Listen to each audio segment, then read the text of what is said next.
Социальные сети и мессенджеры Рамзан Кадыров называют виртуальными механизмами экстремистов для вербовки молодежи в ряды банд-подполья. Через такие интернет-приложения, как WhatsApp, обмануть молодых людей легко, говорит он, поскольку для многих это единственный источник информации. Мы задержали около 20 молодых парней от 16 до 18 лет, которые уже вот-вот они должны были выехать в Сирию, по их рассказам.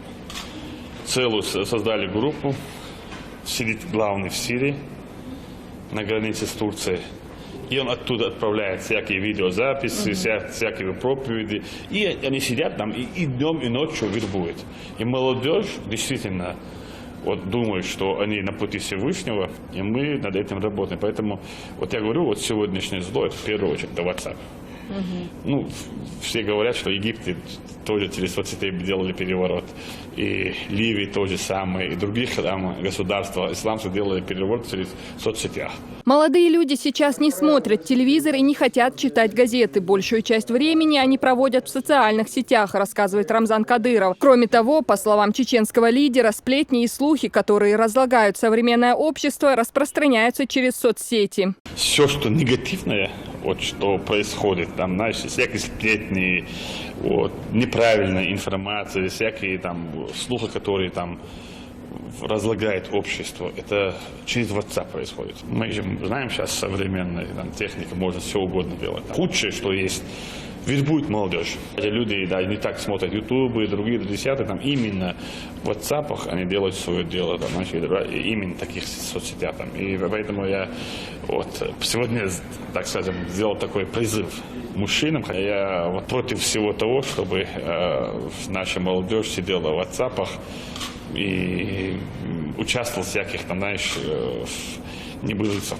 И мои дети не сидят в соцсетях, моя жена не сидит в соцсетях, и мои сестры нету, их тоже нет в соцсетях, они дома не сидят, не выкладывают ничего. Это большое зло. Вместе с тем, социальные сети не гарантируют неприкосновенность частной жизни человека и могут спровоцировать конфликт даже между близкими родственниками. Рамзан Кадыров призвал жителей республики в первую очередь оградить от социальных сетей и различных мессенджеров несовершеннолетних детей. Этим злом мы должны бороться. Надо использовать бесплатный институт у всех народов. Это обычаи, традиции, религии, культура.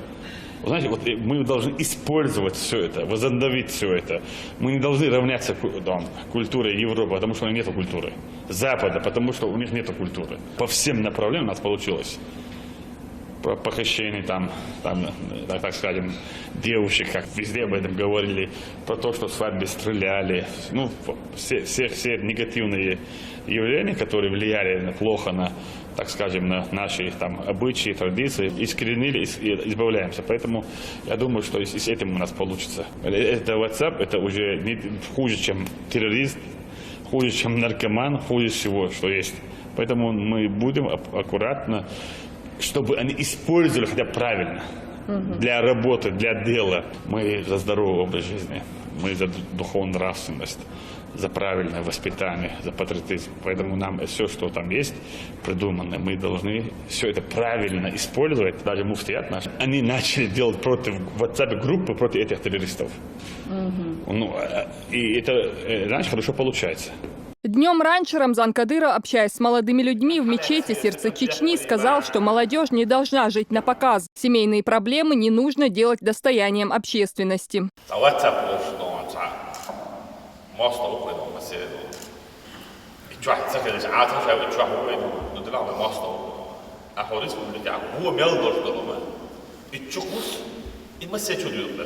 В конце своего общения с журналистами Life News Рамзан Кадыров отметил, что не призывает отказываться от соцсетей полностью, но будет всеми усилиями стараться сделать так, чтобы чеченская молодежь использовала интернет-приложения с умом. Луиза Батыжева при поддержке пресс-службы главы и правительства Чеченской Республики. Новости.